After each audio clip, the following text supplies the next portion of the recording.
ਵਾਹਿਗੁਰੂ ਵਾਹਿਗੁਰੂ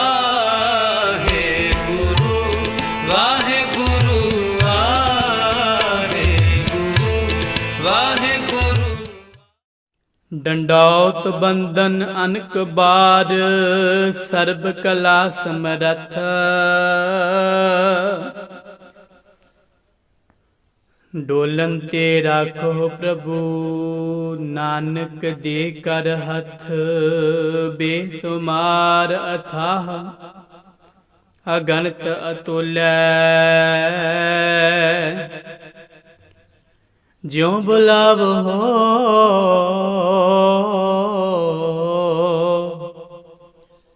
ਤਿਉ ਨਾਨਕ ਦਾਸ ਬੋਲੇ।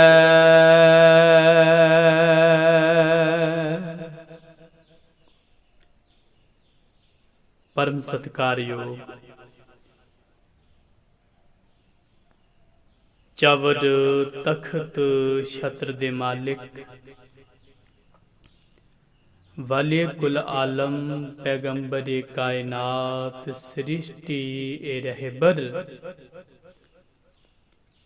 ਧੰਨ ਧੰਨ ਧੰਨ ਸਾਹਿਬ ਸ੍ਰੀ ਗੁਰੂ ਗ੍ਰੰਥ ਸਾਹਿਬ ਜੀਆਂ ਦੇ ਪਾਵਨ ਹਜੂਰ। ਬੜੇ ਅਦਬ ਦੇ ਨਾਲ ਲਗਵਾਈਏ ਹਾਜ਼ਰੀਆਂ ਜੀ। ਕੋਈ ਵੀ ਰਸਨਾ ਵਾਂਝੀ ਨਾ ਰਹਿ ਜਾਵੇ। ਦੋਵੇਂ ਹੱਥ ਜੋੜ ਪਾਤਸ਼ਾਹ ਜੀ ਨੂੰ ਸੀਸ ਨਿਵਾਉਂਦੇ ਹੋਏ ਬੜੇ ਅਦਬ ਦੇ ਨਾਲ ਫਤਿਹ ਦੀ ਸਾਂਝ ਪਾਓ। ਆਖੋ ਜੀ ਵਾਹਿਗੁਰੂ ਜੀ ਕਾ ਖਾਲਸਾ ਵਾਹਿਗੁਰੂ ਜੀ ਕੀ ਫਤਿਹ। ਸਤਿਗੁਰ ਬੰਦੀ ਛੋੜ ਹੈ ਜੀਵਨ ਮੁਕਤ ਕਰੈ ਓਡੀਨਾ। ਧੰਨ ਧੰਨ ਸਾਹਿਬ ਸ੍ਰੀ ਗੁਰੂ ਹਰਗੋਬਿੰਦ ਸਾਹਿਬ ਜੀ ਮਹਾਰਾਜ, ਜਿਨ੍ਹਾਂ ਦਾ ਪਾਵਨ ਇਤਿਹਾਸ ਆਪਾਂ ਸਾਂਝਾ ਕਰ ਰਹੇ ਹਾਂ। ਕੱਲ ਤੱਕ ਆਪ ਜੀਆਂ ਨੇ ਸ਼੍ਰਵਣ ਕੀਤਾ ਹੈ ਵਜ਼ੀਰ ਖਾਂ ਅਤੇ ਕਿੰਚ ਬੇਗ ਜਹਾਂਗੀਰ ਦੇ ਭੇਜੇ ਹੋਏ ਸ੍ਰੀ ਗੁਰੂ ਹਰਗੋਬਿੰਦ ਸਾਹਿਬ ਜੀ ਮਹਾਰਾਜ ਜੀਆਂ ਦੇ ਹਜ਼ੂਰ ਪਹੁੰਚਦੇ ਨੇ। ਰਾਤ ਦਾ ਵਿਸਰਾਮ ਕਰਨ ਤੋਂ ਬਾਅਦ ਅੰਮ੍ਰਿਤ ਵੇਲੇ ਹਰਮੰਦਰ ਸਾਹਿਬ ਜੀ ਦੇ ਦਰਸ਼ਨ ਦੀਦਾਰੇ ਦਰਸ਼ਨ ਇਸ਼ਨਾਨ ਕਰਨ ਤੋਂ ਬਾਅਦ ਗੁਰੂ ਹਰਗੋਬਿੰਦ ਸਾਹਿਬ ਜੀ ਦੇ ਹਜ਼ੂਰ ਸ੍ਰੀ ਅਕਾਲ ਤਖਤ ਸਾਹਿਬ ਤੇ ਪਾਤਸ਼ਾਹ ਜੀ ਦੇ ਸਨਮੁਖ ਇਹ ਦੋਵੇਂ ਵਜ਼ੀਰ ਖਾਂ ਔਰ ਕਿੰਚ ਬੇਗ ਹਾਜ਼ਰ ਹੁੰਦੇ ਨੇ। ਇਹਨਾਂ ਦੇ ਆਉਣ ਦਾ ਮਨੋਰਥ ਜਦ ਸਤਿਗੁਰੂ ਜੀ ਨੂੰ ਪਤਾ ਚੱਲਦਾ ਹੈ ਕਿ ਦਿੱਲੀ ਦੇ ਬਾਦਸ਼ਾਹ ਨੇ ਬੁਲਾਇਆ ਹੈ ਤੇ ਮਹਾਰਾਜ ਜੀ ਕਹਿੰਦੇ ਨੇ ਕਿ ਉਦਾਂ ਹੀ ਬੁਲਾਇਆ ਹੈ ਜਿਵੇਂ ਸਾਡੇ ਗੁਰੂ ਪਿਤਾ ਜੀ ਨੂੰ ਬੁਲਾਇਆ ਸੀ। ਉਹਨਾਂ ਨੂੰ ਰਾਜ ਦਰਬਾਰ ਵੱਲੋਂ ਬੁਲਾਇਆ ਗਿਆ। ਦੁਸ਼ਟ ਚੰਦੂ ਦੇ ਘਰੇ ਉਹਨਾਂ ਨੂੰ ਪਹਿਲੇ ਉਤਾਰਾ ਕੀਤਾ ਗਿਆ। ਉਹਨਾਂ ਨੂੰ ਅੰਤਾਂ ਦੇ ਤਸੀਹੇ ਦਿੱਤੇ ਗਏ, ਫਿਰ ਜੋਤੀ ਜੋਤ ਸਮਾ ਗਏ। ਇਦਾਂ ਦਾ ਹੀ ਬੁਲਾਉਣਾ ਹੁੰਦਾ ਹੈ ਤੁਹਾਡੇ ਰਾਜਿਆਂ ਦਾ। ਹੱਥ ਜੋੜੇ ਵਜ਼ੀਰ ਖਾਂ ਨੇ, ਸਤਿਗੁਰੂ ਇਸ ਵਾਰ ਐਸਾ ਨਹੀਂ ਹੈ। ਚੰਦੂ ਚੰਦਰੇ ਨੇ ਤੇ ਇਸ ਵਾਰ ਵੀ ਤੁਹਾਡੇ ਖਿਲਾਫ ਵੀ ਬੜਾ ਅਨਾਪ ਸਨਾਪ ਬੋਲਿਆ ਹੈ, ਚੁਗਲੀ ਖਾਧੀ ਹੈ। ਪਰ ਆਪ ਜੀ ਚੱਲ ਕਰਕੇ ਜਹਾਂਗੀਰ ਬਾਦਸ਼ਾਹ ਨੂੰ ਦਰਸ਼ਨ ਦਿਓ। ਉਹ ਦਰਸ਼ਨਾਂ ਦੇ ਲਈ ਬੁਲਾ ਰਿਹਾ ਹੈ। ਨਾਲ ਹੀ ਉੱਥੇ ਚੱਲ ਕੇ ਸਾਰੀ ਗੁਰੂ ਘਰ ਦੀ ਸੱਚਾਈ ਬਾਦਸ਼ਾਹ ਨੂੰ ਪਤਾ ਚੱਲ ਜਾਵੇਗੀ। ਸਗੋਂ ਇਹ ਤੇ ਸਹੀ ਮੌਕਾ ਹੈ ਦੁਸ਼ਟ ਚੰਦੂ ਨੂੰ ਉਹਦੇ ਕੀਤੇ ਦਾ ਫਲ ਦੇਣ ਦੇ ਲਈ ਆਪ ਜੀ ਨੂੰ ਦਿੱਲੀ ਜਾਣਾ ਚਾਹੀਦਾ ਹੈ। ਸੋ ਇਹ ਸਾਰੀ ਵਿਚਾਰ ਆਪਾਂ ਨੇ ਕੱਲ ਅੰਮ੍ਰਿਤ ਵੇਲੇ ਸਰਵਣ ਕੀਤੀ ਹੈ। ਆਓ ਬੜੇ ਪਿਆਰ ਦੇ ਨਾਲ ਇਸ ਤੋਂ ਅਗਲੀ ਵਿਚਾਰ ਸਰਵਣ ਕਰੋ ਜੀ। ਇੱਕ ਦਫਾ ਪ੍ਰੇਮ ਸਹਿਤ ਉਚਾਰਨ ਕਰੋ, ਆਖੋ ਜੀ ਸਤਨਾਮ ਸ਼੍ਰੀ ਵਾਹਿਗੁਰੂ ਸਾਹਿਬ ਜੀਓ।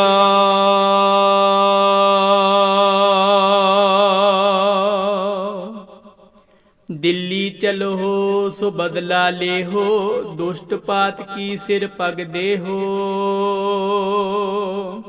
सो महाराज जी दिल्ली चलना करो, दुष्ट पापी दा सिर पैरां हेठ लताड़ो। ये सारे बचन वजीर खां इस लिए कह रहा है, जिथे चंदू दुष्ट अत दा विरोधी है गुरु करदा, उथे वजीर खां ਇਹ ਮਹਾਰਾਜ ਜੀਆਂ ਦਾ ਬਹੁਤ ਹੀ ਸ਼ਰਧਾਵਾਨ ਗੁਰੂ ਘਰ ਨਾਲ ਪ੍ਰੇਮ ਕਰਨ ਵਾਲਾ ਹੈ। ਇਹ ਵੀ ਚਾਹੁੰਦਾ ਹੈ ਕਿ ਜਿਸ ਤਰ੍ਹਾਂ ਦੇ ਤਸੀਹੇ ਚੰਦੂ ਨੇ ਸਾਹਿਬ ਸ੍ਰੀ ਗੁਰੂ ਅਰਜਨ ਦੇਵ ਜੀ ਪਾਤਸ਼ਾਹ ਜੀ ਨੂੰ ਦਿੱਤੇ, ਚੰਦੂ ਨੂੰ ਉਹਦਾ ਫਲ ਮਿਲਣਾ ਚਾਹੀਦਾ ਹੈ। ਇਸ ਲਈ ਬੇਨਤੀ ਕਰਦਾ ਹੈ ਮਹਾਰਾਜ ਆਪ ਜੀ ਚੱਲੋ, ਚੰਦੂ ਦਾ ਸਿਰ ਪੈਰਾਂ ਹੇਠ ਲਤਾੜੋ ਜੀ। बिना मिले नह प्राप्त हो वह, नहीं ते दारक मूर्ख जो वह। ਤੇ ਜਦ ਤੱਕ ਬਾਦਸ਼ਾਹ ਨੂੰ ਮਿਲੋਗੇ ਨਹੀਂ, ਸਾਰੀ ਖਬਰ ਨਹੀਂ ਬਾਦਸ਼ਾਹ ਨੂੰ ਹੋਵੇਗੀ, ਤਦ ਤੱਕ ਚੰਦੂ ਨੂੰ ਬਾਦਸ਼ਾਹ ਤੁਹਾਡੇ ਹਵਾਲੇ ਕਿਵੇਂ ਕਰੇਗਾ। ਸੋ ਮੂਰਖ ਨੂੰ ਉਹਦੀ ਕਰਨੀ ਦਾ ਉਸ ਦੁਸ਼ਟ ਚੰਦੂ ਨੂੰ ਫਲ ਕਿਵੇਂ ਮਿਲੇਗਾ। ਇਹ ਸਾਰਾ ਵਿਚਾਰ ਕੇ ਇਸ ਹਿੱਤ ਵਿੱਚ ਆਪ ਜੀ ਚਲਨਾ ਕਰੋ ਜੀ। अब हजरत को बहुत सिखायो, मुझ बूझियो मैं सकल बतायो। हुन बादशाह ने बादशाह नू उन्हें बहुत कुछ सिखाया है। मैनू पुछया जद बादशाह ने ते मैं सारा सच बयान किया है जी। सुनत साओ ने मोहे पठावा, आनो जाए गुरु इस थावा। इसलिए मैनू जहांगीर ने भेजा है कि वजीर खां तुसी जाओ, जाके गुरु साहब जी ने इस थां बुलाना करो जी। सुनकर निर्णय हो वह सारी, जिम श्री अर्जन संग गुजारी। क्योंकि जिन्ने ज्यादा तसीहे चंदू ने गुरु अर्जन देव जी नू दिते, उन्हां सारियां गल्लां दी अजे भी पूरी खबर जहांगीर नू नहीं है। आप जी चलो बादशाह नू मिलो, सारी उस दुष्ट दी कहानी सुनाई जावे, बादशाह नू असलियत गल दा पता लग जावे जी। चलने आपको दिल्ली निको, भला आपको भावत जी को। सो इस तरह आप जी दा चलना, दिल्ली नू कूच करना बहुत सही फैसला होवेगा। सो इस तरह कहते ने बड़े प्यार दे नाल वजीर खां गुरु साहब जियां नू बेनती करदा है जी। एक तो साहो संदेह मिटावे, द्वितीय बदला तुमको पावे। एक ते बादशाह दा शंका मिट जावेगा, आप जी दे पहुंचण नाल ओदे शंके निवृत्त हो जाणगे।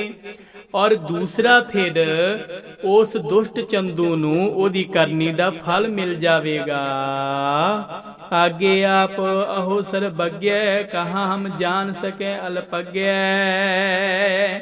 इतनी विचार करन तो बाद हाथ जोड़ के वजीर खां कहन लगा, सच्चे पातशाह ਅਸੀਂ ਥੋੜੀ ਮੱਤ ਵਾਲੇ ਆਪ ਜੀ ਦੇ ਦਿਲ ਦੀ ਕੀ ਜਾਣ ਸਕਦੇ ਆ। ਤੁਹਾਡੀ ਮੌਜ ਕੀ ਹੈ, ਅੱਗੇ ਆਪ ਜੀ ਆਪਣੀ ਮੌਜ ਦੇ ਮਾਲਕ ਹੋ।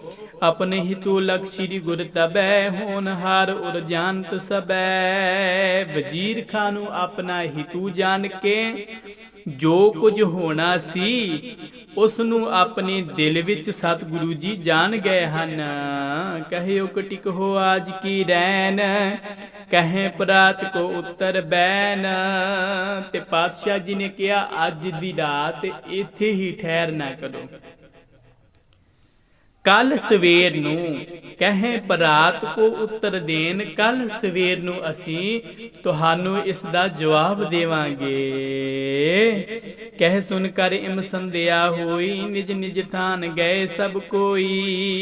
इस तरह विचारा करदियां होइयां शाम हो गई है। फिर आपो अपने स्थानां नूं सब ने कूच कीता है जी। पिख स्वरूप सुन बाक अमोले, कर वजीर खां आनंद अतोले। गुरु पातशाह जी दे सुंदर बचन, ਉਹਨਾਂ ਦੇ ਪਾਵਨ ਉਪਦੇਸ਼ ਨੂੰ ਸੁਣ ਕਰਕੇ ਵਜ਼ੀਰ ਖਾਨ ਨਿਹਾਲ ਹੋਇਆ ਹੈ ਜੀ।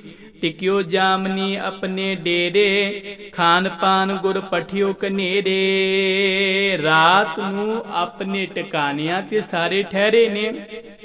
ਖਾਣ ਪੀਣ ਵਾਸਤੇ ਮਹਾਰਾਜ ਜੀਆਂ ਨੇ ਸ਼ਕਨ ਛਕਾਉਣ ਵਾਸਤੇ ਬੇਅੰਤ ਪਦਾਰਥ ਇਹਨਾਂ ਵਜ਼ੀਰ ਖਾਂ ਆਦਿਕ ਸਾਰਿਆਂ ਲਈ ਭੇਜ ਦਿੱਤੇ ਹਨ ਜੀ।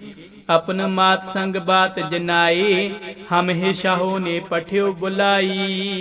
ते फिर परम पूजनीक अति सत्कारयोग माता मां गंगा जी, ਉਹਨਾਂ ਦੇ ਨਾਲ ਸ੍ਰੀ ਗੁਰੂ ਹਰਗੋਬਿੰਦ ਸਾਹਿਬ ਜੀ ਨੇ ਉਹ ਸਾਰੀ ਵਿਚਾਰ ਸਾਂਝੀ ਕੀਤੀ ਹੈ ਕਿ ਬਾਦਸ਼ਾਹ ਨੇ ਸਾਨੂੰ ਦਿੱਲੀ ਬੁਲਾਇਆ ਹੈ ਜੀ। ਸੁਨਤ ਗੰਗ ਚਿਤ ਚਿੰਤ ਵਿਸਾਲਾ, ਸੁਤ ਕੇ ਸੰਮਤ ਹੋਏ ਤਿਸ ਕਾਲਾ। ਤੋ ਕਹਿੰਦੇ ਨੇ ਜਿਸ ਵੇਲੇ ਮਾਤਾ ਮਾਂ ਗੰਗਾ ਜੀ ਨੇ ਸੁਨਿਆ ਹੈ, ਇਹ ਸੁਣ ਕੇ ਮਾਤਾ ਗੰਗਾ ਜੀ ਉਹਨਾਂ ਦੇ ਮਨ ਵਿੱਚ ਫਿਕਰ ਬੜਾ ਹੋਇਆ ਹੈ। ਔਰ ਇੱਕ ਤਰ੍ਹਾਂ ਇਹ ਫਿਕਰ ਜਾਇਜ਼ ਵੀ ਹੈ, ਕਿਉਂਕਿ ਸ੍ਰੀ ਗੁਰੂ ਅਰਜਨ ਦੇਵ ਜੀ ਮਹਾਰਾਜ ਜੀਆਂ ਦੀ ਜਿਸ ਤਰ੍ਹਾਂ ਸ਼ਹਾਦਤ ਹੋਈ, ਉਹਨੇ ਮਾਤਾ ਗੰਗਾ ਜੀ ਸਮੇਤ ਸਾਰੀਆਂ ਸੰਗਤਾਂ ਦੇ ਹਿਰਦੇ ਵਲੂੰਦਰ ਦਿੱਤੇ ਸਨ। ਫਿਕਰ ਕੀਤਾ ਹੈ ਮਾਤਾ ਗੰਗਾ ਜੀ ਨੇ। ਔਰ ਉਹਨਾਂ ਨੇ ਇਹ ਵੀ ਵਿਚਾਰਿਆ ਹੈ ਕਿ ਅਜੇ ਤੇ ਸਤਿਗੁਰੂ ਮਹਾਰਾਜ ਜੀਆਂ ਨੂੰ, ਭਾਵ ਗੁਰੂ ਹਰਗੋਬਿੰਦ ਸਾਹਿਬ ਜੀ ਨੂੰ ਗੱਦੀ ਤੇ ਬੈਠਿਆਂ ਹੋਇਆਂ ਵੀ ਬਹੁਤਾ ਸਮਾਂ ਨਹੀਂ ਹੋਇਆ। ਗਨ ਸੰਦ ਅਰ ਸਿੱਖ ਜੋ ਸਿਆਣੇ, ਪਠਿਓ ਜੋ ਨਰ ਸਗਰੇ ਸੰਗ ਆਨੇ। ਫਿਰ ਇੱਕ ਸਿਆਣਾ ਸਿੱਖ ਭੇਜ ਕਰਕੇ ਜਿਹੜੇ ਮਸੰਦ ਸਨ ਉਹਨਾਂ ਨੂੰ ਬੁਲਾਇਆ ਗਿਆ। ਗੁਰੂ ਅਮਰਦਾਸ ਜੀ ਪਾਤਸ਼ਾਹ ਤੋਂ ਇਹ ਮਸੰਦ ਪ੍ਰਥਾ ਚੱਲੀ। ਇੱਥੇ ਇੱਕ ਥੋੜੀ ਜੀ ਬੇਨਤੀ ਹੈ, ਮਸਨਦ ਤੋਂ ਮਸੰਦ ਸ਼ਬਦ ਬਣਿਆ ਹੈ। ਰਾਜੇ ਮਹਾਰਾਜਿਆਂ ਦੇ ਹਜੂਰ ਦੋ ਤਰ੍ਹਾਂ ਦੇ ਤਖਤ ਹੁੰਦੇ ਨੇ। ਇੱਕ ਵੱਡਾ ਤਖਤ ਉਹਨੂੰ ਔਰੰਗ ਕਹਿੰਦੇ ਨੇ। ਔਰੰਗਜ਼ੇਬ ਨੇ ਜੋ ਆਪਣਾ ਤਖੱਲਸ ਰੱਖਿਆ ਸੀ, ਔਰੰਗਜ਼ੇਬ ਭਾਵ ਤਖਤ ਦਾ ਸ਼ਿੰਗਾਰ। ਔਰੰਗ ਵੱਡਾ ਤਖਤ ਹੁੰਦਾ ਹੈ, ਉਹਦੇ ਤੋਂ ਨਾਲ ਇੱਕ ਛੋਟਾ ਤਖਤ ਹੁੰਦਾ ਜਿਹੜਾ ਬਾਕੀ ਦਰਬਾਰੀਆਂ ਤੋਂ ਜਾਂ ਗੁਰੂ ਪਾਤਸ਼ਾਹ ਜੀ ਦੇ ਹਜੂਰ ਸਤਿਗੁਰੂ ਦੇ ਤਖਤ ਤੋਂ ਛੋਟਾ, ਸੰਗਤ ਤੋਂ ਥੋੜਾ ਜਿਹਾ ਉੱਚਾ ਹੁੰਦਾ ਹੈ। ਮਸੰਦਾਂ ਨੂੰ ਇਹ ਸਤਿਕਾਰ ਦਿੱਤਾ ਸੀ। ਇਹ ਗੁਰੂ ਕੇ ਪਿਆਰ ਵਾਲੇ ਨੇ, ਪ੍ਰਚਾਰ ਕਰਨ ਵਾਲੇ ਨੇ, ਗੁਰੂ ਕੀਆਂ ਭੇਟਾਵਾਂ ਇਕੱਤਰ ਸੇਵਾਵਾਂ ਕਰਨ ਵਾਲੇ ਨੇ। ਇਹਨਾਂ ਦਾ ਰੁਤਬਾ ਸੰਗਤ ਤੋਂ ਥੋੜਾ ਉੱਚਾ ਹੈ। ਇਸ ਕਰਕੇ ਉਹਨਾਂ ਨੂੰ ਮਸਨਦ ਤੋਂ ਮਸੰਦ ਕਿਹਾ ਜਾਂਦਾ ਸੀ। ਮਸਨਦ ਵੱਡੇ ਤਖਤ ਤੋਂ ਛੋਟਾ ਤਖਤ। ਖੈਰ ਇਹ ਤੇ ਵਿਚਾਰ ਵਿੱਚ ਆ ਗਈ। ਕਹਿੰਦੇ ਨੇ ਕੁਝ ਸਿਆਣੇ ਸਿੱਖਾਂ ਨੂੰ ਭੇਜ ਕਰਕੇ ਇੱਕ ਸਿਆਣੇ ਸਿੱਖ ਨੂੰ ਭੇਜਿਆ ਵੀ ਸਾਰੇ ਮਸੰਦਾਂ ਨੂੰ ਬੁਲਾਇਆ ਜਾਵੇ।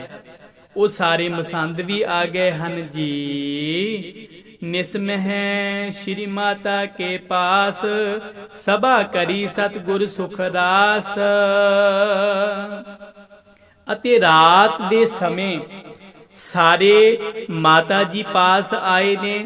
ਸੁੱਖਾਂ ਦੀ ਪੂੰਜੀ ਭਾਵ ਸਤਿਗੁਰੂ ਜੀ ਨੇ ਫਿਰ ਸਭਾ ਲਾਈ ਹੈ ਜੀ। ਜਥਾ ਜੋਗ ਬੈਠੇ ਸਭ ਸਬੈ, ਸਾਹੁ ਪ੍ਰਸੰਗ ਸੁਨਾਇਓ ਤਬੈ। ਤੇ ਜਦੋਂ ਸਭਾ ਲੱਗ ਗਈ, ਸਾਰੇ ਆ ਕੇ ਮਸੰਦ ਬੈਠ ਗਏ ਨੇ, ਹੋਰ ਸਿਆਣੇ ਸਿੱਖ ਬੈਠੇ ਨੇ।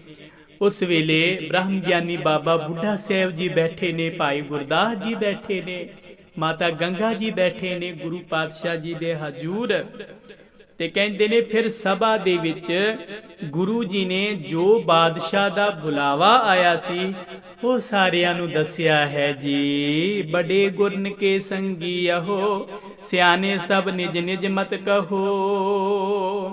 ਤੇ ਪਾਤਸ਼ਾਹ ਜੀ ਨੇ ਬੜੇ ਪਿਆਰ ਦੇ ਨਾਲ, ਕਿਉਂਕਿ ਅਜੇ ਸਰੀਰਕ ਉਮਰਾਂ ਕਰਕੇ ਇਹਨਾਂ ਸਾਰੇ ਸਿੱਖਾਂ ਤੋਂ, ਸਾਰੇ ਮਸੰਦਾਂ ਤੋਂ ਗੁਰੂ ਸਾਹਿਬ ਜੀ ਬਹੁਤ ਛੋਟੇ ਨੇ ਸਰੀਰਕ ਉਮਰਾਂ ਕਰਕੇ। ਤੇ ਗੁਰੂ ਪਾਤਸ਼ਾਹ ਜੀ ਨੇ ਕਿਹਾ ਭਾਈ ਤੁਸੀਂ ਸਾਰੇ ਗੁਰੂ ਪਿਤਾ ਜੀ ਦੇ ਨਾਲ ਚੱਲਣ ਵਾਲੇ ਹੋ, ਤੁਸੀਂ ਉਹਨਾਂ ਦੇ ਹਜ਼ੂਰ ਰਹੇ ਹੋ, ਤੁਸੀਂ ਸਾਰੇ ਬੜੇ ਸਿਆਣੇ ਹੋ, ਸੋ ਆਪੋ ਆਪਣੇ ਵਿਚਾਰ ਜੀਵੋ, ਤੁਹਾਡੀ ਕੀ ਰਾਏ ਹੈ। ਮਿਲਨ ਸ਼ਾਹੋ ਸੰਗ ਹੈ ਇਹ ਨੀਕੋ, ਕਿਦੋਂ ਨਹੀਂ ਕਿਮ ਭਾਵਤ ਜੀ ਕੋ। ਤੁਹਾਡੇ ਦਿਲ ਨੂੰ ਕੀ ਲੱਗਦਾ ਹੈ? ਭਾਵ ਵੀ ਬਾਦਸ਼ਾਹ ਨੂੰ ਮਿਲਣਾ ਚਾਹੀਦਾ ਹੈ ਜਾਂ ਨਹੀਂ ਮਿਲਣਾ ਚਾਹੀਦਾ। ਹੁਤੇ ਪੁਰਾਤਨ ਜਿਤਕ ਮਸੰਦ, ਕਹਿਓ ਵਿਚਾਰਤ ਬੁੱਧ ਬਿਲੰਦ। ਤੇ ਜਿਹੜੇ ਪੁਰਾਣੇ ਮਸੰਦ ਸਨ ਉਹਨਾਂ ਆਪਣੀ ਬੁੱਧੀ ਦੇ ਨਾਲ ਵਿਚਾਰ ਕੇ ਕਹਿਣਾ ਕੀਤਾ ਹੈ ਜੀ। ਆਗੇ ਸ਼੍ਰੀ ਅਰਜਨ ਜੀ ਗਏ, ਚੰਦੂ ਦੁਸ਼ਟ ਕਹਾਂ ਕਰ ਦਏ। ਕਿ ਇਹਨਾਂ ਪਾਪੀਆਂ ਦੇ ਸੱਦੇ ਤੇ ਪਹਿਲੇ ਗੁਰੂ ਅਰਜਨ ਦੇਵ ਜੀ ਮਹਾਰਾਜ ਗਏ ਸਨ। ਫਿਰ ਦੁਸ਼ਟ ਚੰਦੂ ਨੇ ਉਹਨਾਂ ਦੇ ਨਾਲ ਕਿਸ ਤਰ੍ਹਾਂ ਦਾ ਵਾਰਤਾਲਾਪ ਕੀਤਾ। ਭਾਵੇਂ ਕਿ ਹੋਰ ਵੀ ਬੜੇ ਦੋਸ਼ੀ ਸਨ, ਦੋਸ਼ੀ ਜਹਾਂਗੀਰ ਵੀ ਹੈ, ਪਰ ਇਹ ਸਭ ਤੋਂ ਵੱਧ ਦੋਸ਼ੀ ਚੰਦੂ ਸੀ। ਇਹਦੀ ਈਰਖਾ, ਇਹਦੀਆਂ ਚੁਗਲੀਆਂ, ਇਹਦੇ ਰਿਸ਼ਵਤ ਦੇ ਕੇ ਖਰੀਦੇ ਹੋਏ ਮੁਖਬਰਾਂ ਦੇ ਕਰਕੇ ਹੀ ਗੱਲ ਵੱਧਦੀ ਗੁਰੂ ਅਰਜਨ ਦੇਵ ਜੀ ਮਹਾਰਾਜ ਜੀ ਦੀ ਸ਼ਹਾਦਤ ਤੱਕ ਪਹੁੰਚੀ ਸੀ। ਇਸ ਕਰਕੇ ਸਾਰੇ ਜ਼ਿਆਦਾ ਚੰਦੂ ਦਾ ਜ਼ਿਕਰ ਕਰਦੇ ਨੇ। ਦੁਸ਼ਟ ਚੰਦੂ ਨੇ ਉਹਨਾਂ ਦੇ ਨਾਲ ਕਿਸ ਤਰ੍ਹਾਂ ਦਾ ਵਰਤਾਓ ਕੀਤਾ ਸੀ। ਕਰ ਸ਼ਾਹਨ ਕੇ ਅਦਕ ਅੰਧੇਰ, ਮਿਲ ਇੱਕ ਬੇਰ ਨਾ ਬੁਝੈ ਫੇਰ। ਬਾਦਸ਼ਾਹਾਂ ਦੇ ਘਰ ਬੜਾ ਹਨੇਰ ਹੁੰਦਾ ਹੈ। ਹਨੇਰ ਹੁੰਦਾ ਜਿੱਥੇ, ਉਥੇ ਕਿਸੇ ਨੂੰ ਇਨਸਾਫ ਨਹੀਂ ਮਿਲਦਾ। ਉਥੇ ਕਦੇ ਵੀ ਸੱਚ ਦੀ ਜਿੱਤ ਨਹੀਂ ਹੁੰਦੀ। ਜਿੱਥੇ ਹਨੇਰ ਪਸਰ ਜਾਵੇ ਉਥੇ ਤੇ ਕੂੜ ਦੀ ਰਾਤ ਹੁੰਦੀ ਹੈ, ਕੂੜ ਦਾ ਹਨੇਰਾ ਹੁੰਦਾ ਹੈ। ਸੱਚ ਪੰਖ ਕਰ ਉੱਡ ਰਿਹਾ, ਸੱਚ ਤੇ ਉਥੋਂ ਉਡਾਰੀ ਮਾਰ ਜਾਂਦਾ ਹੈ। ਖੈਰ ਕਹਿਣ ਲੱਗੇ ਬਾਦਸ਼ਾਹਾਂ ਦੇ ਘਰ ਵਿੱਚ ਹਨੇਰ ਹੁੰਦਾ ਹੈ ਜੀ। ਅਪਰ ਨਹੀਂ ਕਿਨ ਖਬਰ ਸੁਨਾਈ, ਗੁਜਰਿਓ ਗਜਬ ਸੋ ਰਾਖ ਛਪਾਈ। ਇਹ ਜਿਸ ਨੂੰ ਵੀ ਮਿਲਦੇ ਨੇ ਉਹਦਾ ਕਿਸੇ ਤਰ੍ਹਾਂ ਦਾ ਖਿਆਲ ਨਹੀਂ ਰੱਖਦੇ।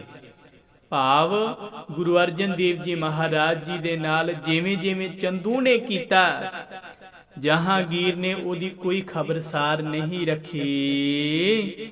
ਅਸ ਅੰਧੇਰ ਤਹਾਂ ਕਿਉਂ ਜਾਵ ਹੋ, ਆਪਣਾ ਆਪ ਕੋ ਨਹੀਂ ਬਚਾਵ ਹੋ। ਸੋ ਬਹੁਤੇ ਮਸੰਦਾਂ ਦਾ ਤੇ ਇਹ ਕਹਿਣਾ ਸੀ ਪਾਤਸ਼ਾਹ, ਇਸ ਤਰ੍ਹਾਂ ਦੇ ਹਨੇਰ ਵਿੱਚ ਜਾਣਾ ਹੀ ਕਿਉਂ ਹੈ। ਜਿੱਥੇ ਆਪਣੇ ਆਪ ਨੂੰ ਖਤਰਾ ਹੋਵੇ, ਜਿੱਥੇ ਇਹਨਾਂ ਦੁਸ਼ਟਾਂ ਦੀ ਮਿਲੀ ਭੁਗਤ ਹੋਵੇ, ਉਥੇ ਜਾਨ ਵਿੱਚ ਹਾਨੀ ਹੈ ਜੀ। ਮਹਾਸ਼ਤਰ ਜੋ ਸ਼ਾਹੋ ਦੀਵਾਨ, ਛਲਤੇ ਕਰਤ ਆਨ ਕੀ ਆਨ।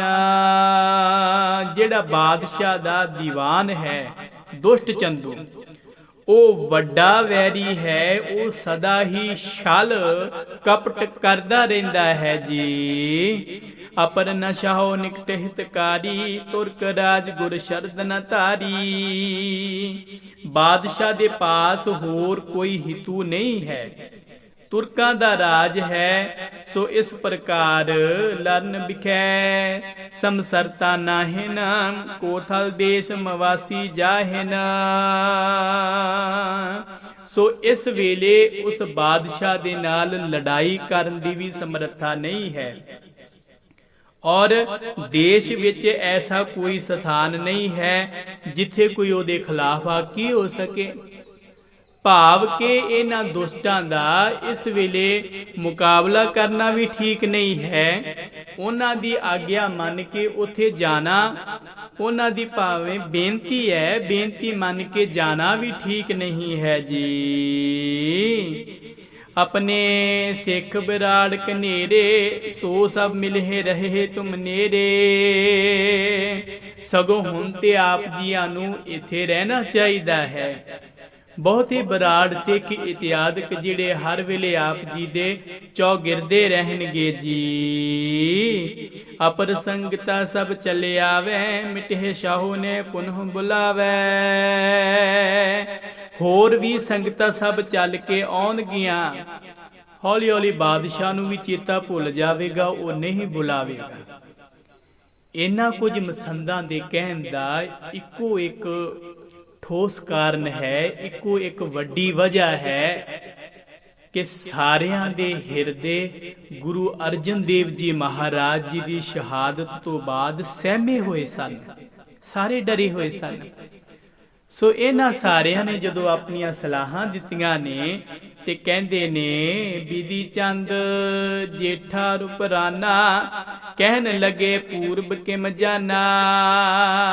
भाई बिधि चंद जी, भाई जेठा जी, भाई पराना जी आदਿਕ महान गुरसिख सन।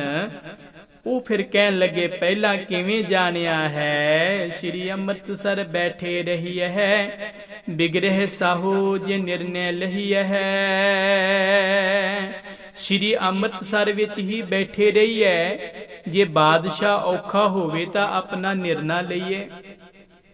ਭਾਵ ਕੁਝ ਗੁਰਸਿੱਖਾਂ ਨੇ ਕਿਹਾ ਸੀ ਵੀ ਜੇ ਹੋ ਸਕੇ, ਮਸੰਦਾਂ ਨੇ ਕਿਹਾ ਸੀ ਜੇ ਹੋ ਸਕੇ ਤੇ ਕੁਝ ਸਮੇਂ ਦੇ ਲਈ ਆਪ ਜੀ ਥੋੜਾ ਇੱਥੋਂ ਪਾਸੇ ਵੀ ਜਾ ਸਕਦੇ ਹੋ।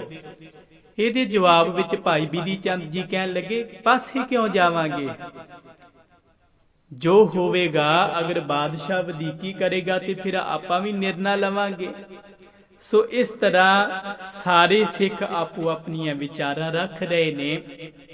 ਅੰਤ ਤੇ ਇਹਨਾਂ ਸਾਰੇ ਮਸੰਦਾਂ ਅਤੇ ਗੁਰਸਿੱਖਾਂ ਦੀਆਂ ਵਿਚਾਰਾਂ ਤੋਂ ਬਾਅਦ ਪੂਰਨ ਬ੍ਰਹਮ ਗਿਆਨੀ ਬਾਬਾ ਬੁੱਢਾ ਸਾਹਿਬ ਜੀ ਉਹ ਆਪਣੇ ਮਹਾਨ ਵਿਚਾਰ ਦੇਣਗੇ, ਜੋ ਆਪਾਂ ਕੱਲ ਅੰਮ੍ਰਿਤ ਵੇਲੇ ਦੇ ਦੀਵਾਨਾਂ ਵਿੱਚ ਸਰਵਨ ਕਰਾਂਗੇ। ਸ਼੍ਰੀ ਗੁਰੂ ਹਰਗੋਬਿੰਦ ਸਾਹਿਬ ਜੀ ਮਹਾਰਾਜ ਉਹਨਾਂ ਨੇ ਭਰੀ ਇਸ ਸਭਾ ਵਿੱਚ ਕਿਹਾ ਕਿ ਬ੍ਰਹਮ ਗਿਆਨੀ ਬਾਬਾ ਬੁੱਢਾ ਜੀ ਤੋਂ ਮਹਾਨ ਇੱਥੇ ਕੋਈ ਨਹੀਂ ਹੈ। ਉਹ ਜੋ ਵੀ ਕਹਿੰਦੇ ਨੇ ਉਹਨਾਂ ਦੇ ਬਚਨਾਂ ਵਿੱਚ ਸਦਾ ਸੁਖ ਹੀ ਹੋਵੇਗਾ। ਉਹਨਾਂ ਦੇ ਬਚਨ ਮਹਾਨ ਹਨ, ਉਹਨਾਂ ਨੇ ਵੱਡੇ ਗੁਰੂ ਸਾਹਿਬਾਨਾਂ ਦੀ ਸੰਗਤ ਕੀਤੀ ਹੈ। ਸੋ ਬ੍ਰਹਮ ਗਿਆਨੀ ਬਾਬਾ ਬੁੱਢਾ ਜੀ ਕੀ ਬਚਨ ਕਰਦੇ ਨੇ, ਉਹ ਫਿਰ ਕਿਵੇਂ ਸਤਿਗੁਰੂ ਮਹਾਰਾਜ ਜੀ ਦੇ ਨਾਲ ਵਾਰਤਾਲਾਪ ਹੁੰਦੀ ਹੈ ਔਰ ਸਤਿਗੁਰੂ ਪਾਤਸ਼ਾਹ ਜੀ ਫਿਰ ਕੂਚ ਕਰਦੇ ਨੇ ਜਾਂ ਅਜੇ ਕੁਝ ਸਮਾਂ ਰੁਕਣਗੇ ਜਾਂ ਕਿਵੇਂ ਇਹ ਸਾਰਾ ਇਤਿਹਾਸ ਅੱਗੇ ਚੱਲੇਗਾ, ਕੱਲ ਅੰਮ੍ਰਿਤ ਵੇਲੇ ਦੇ ਦੀਵਾਨਾਂ 'ਚ ਸਰਵਨ ਕਰਾਂਗੇ ਜੀ। ਭੁੱਲਾਂ ਚੁੱਕਾਂ ਦੀ क्षमा, ਆਓ ਬੜੇ ਪਿਆਰ ਦੇ ਨਾਲ ਆਖਰੀ ਪੰਕਤੀਆਂ ਸਰਵਨ ਕਰੋ। ਇੱਥੇ ਹੀ ਸਮਾਪਤੀ ਹੈ ਜੀ। ਬਿਧੀ ਚੰਦ जेठा रुपराना, कहन लगे पूर्व किम जाना। श्री अमृतसर बैठे रही है, बिगरह शाहो जे निर्णय लही है। वाहिगुरु जी का खालसा, वाहिगुरु जी की फतेह। वाहिगुरु जी का खालसा, वाहिगुरु जी की फतेह। शेरे पंजाब गुरबाणी YouTube ਚੈਨਲ ਨੂੰ ਵੱਧ ਤੋਂ ਵੱਧ ਸਬਸਕ੍ਰਾਈਬ ਕਰੋ ਤੇ ਇਸ ਤੇ ਗੁਰਬਾਣੀ, ਸ਼ਬਦ ਕੀਰਤਨ ਤੇ ਇਤਿਹਾਸ ਨਾਲ ਵੱਧ ਤੋਂ ਵੱਧ ਜੁੜ ਕੇ ਆਨੰਦ ਮਾਣੋ ਤੇ ਆਪਣੀ ਜ਼ਿੰਦਗੀ ਨੂੰ ਸਫਲ ਕਰੋ। ਵਾਹਿਗੁਰੂ ਜੀ ਕਾ ਖਾਲਸਾ, ਵਾਹਿਗੁਰੂ ਜੀ ਕੀ ਫਤਿਹ।